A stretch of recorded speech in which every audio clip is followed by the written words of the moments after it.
Hizi ndio application tatu ambazo ukionazo kwenye simu yako zinaharibu sana simu yako. So application za kwanza ni VPNs.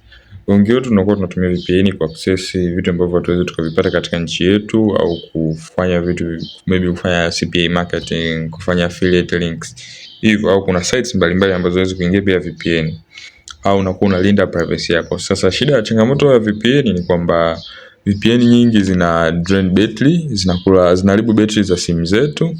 Kitu cha kwanza, kwa kama hautamani kuharibu battery ya simu yako, acha kutumia VPN.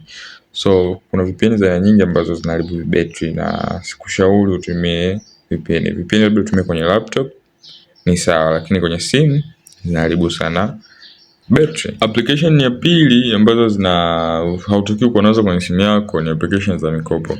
Application hizi huwa zinabeba taarifa zako, picha, video, sauti, message na hata watu unaongea nao. Hizi taarifa zako wanazitumia in case kama watataka labda utashindwa kulipa mkopo wao, watatafuta watu wako karibu na watakuchafua kwa watu.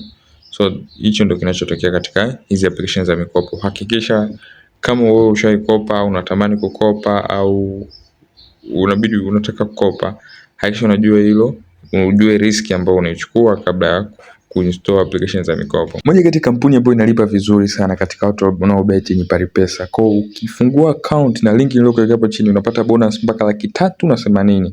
Hakikisha promo code unaweka neno heri kama nilivyoandika hapo. Kwa hapa utakuja hapo kwenye promo code utaandika heri kwa herufi kubwa.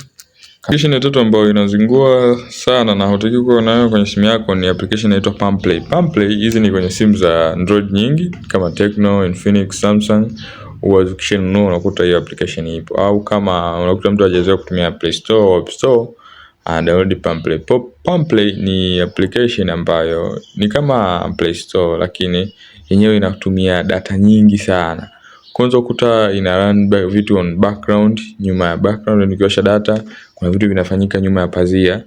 Kwa hiyo inakula data nyingi, inakuwa ina update auto update. Kwa kama una bando lako linawahi kuisha, kisha una uninstall au una deactivate hii application ya Pamplay. So that's it. Usahau kusubscribe.